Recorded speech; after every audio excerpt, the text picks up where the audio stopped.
Hi everyone, स्वागत है आप सबका हमारे आज के फिर से यूट्यूब के प्लेटफॉर्म पर। और आज की इस वीडियो में हम लोग जो डिस्कस करने वाले हैं वो है यूज ऑफ हैज, हैव और हैड के बारे में। ठीक है, तो कई बार कंफ्यूजन ये होता है कि सर कहाँ पर हैज और कहाँ पर हैव और कहाँ पर हैड का हम इस्तेमाल करेंगे। तो आज की इस वीडियो में हम लोग डिस्कस करने वाले हैं और वीडियो के एंड तक बने रहिए। चलिए सबसे पहले हम शुरू करते हैं कि हैज, हैव और हैड का मतलब होता क्या है। इसकी जो क्रिया होती है वो होती है चुका है, चुका था। ठीक है, तीनों का मतलब यही होता है। उसके बाद इसका मतलब होता है के पास होना, right.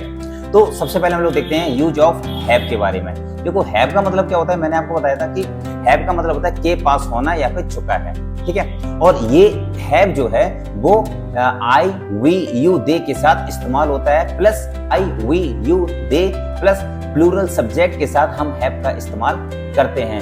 I have a car, मेरे पास एक क्या है, कार है। They have a big house, उनके पास क्या है, एक बड़ा घर है। तो वहां पर हम देखो हैव का जो इस्तेमाल कर रहे हैं वहां पर हम एक प्लूरल के बारे में, फिर आई, वी, यू, दे के साथ हम हैव का इस्तेमाल कर रहे हैं। ठीक है, वहीं पर अगर हम बात करते हैं हैज के बारे में, हैज का मतलब भी यही होता है, लेकिन ये देखो ही, सी, इट या फिर सिंगुलर सब्जेक्ट के साथ हम हैज का इस्तेमाल करते हैं। फॉर एग्जाम्पल अगर हम समझते हैं ही हैज ए कार, उसके पास एक कार है। ठीक है, सी हैज ए न्यू आईफोन, उसके पास एक नया आईफोन है।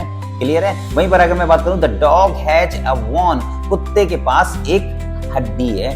तो अब जहां पर ही, सी, इट अथवा एक सिंगुलर सब्जेक्ट के बारे में बात हो रही है वहां पर हम हैज का इस्तेमाल करते हैं। ठीक है, चलिए बात करते हैं हम लोग हैड के बारे में। तो हैड का मतलब एक पास्ट के बारे में दिखाता है, जो चीज कंप्लीट हो गई है पास्ट में वहां पर हम हैड का इस्तेमाल करते हैं। जैसे मैंने कहा I had a toy when I was a child, मैं जब एक छोटा बच्चा था तब मेरे पास क्या था, खिलौना था।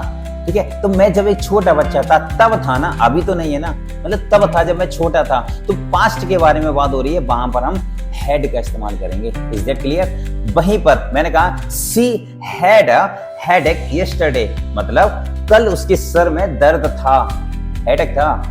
तो यहाँ पर हैड के सेंस में हम आई, वी, यू, दे ये नहीं देखेंगे, चाहे आई हो, वी हो, यू हो, दे हो या फिर ही, सी, इट, डजंट मैटर। आपको बस करना क्या है, हेड के सेंस में आपको बस ये देखना है कि ये पास्ट के टेंस में इस्तेमाल होता है। Is that clear. आपको ये बात ध्यान रखनी है कि जब पास्ट के बारे में बात हो रही हो तो वहां पर हम हेड का इस्तेमाल करेंगे।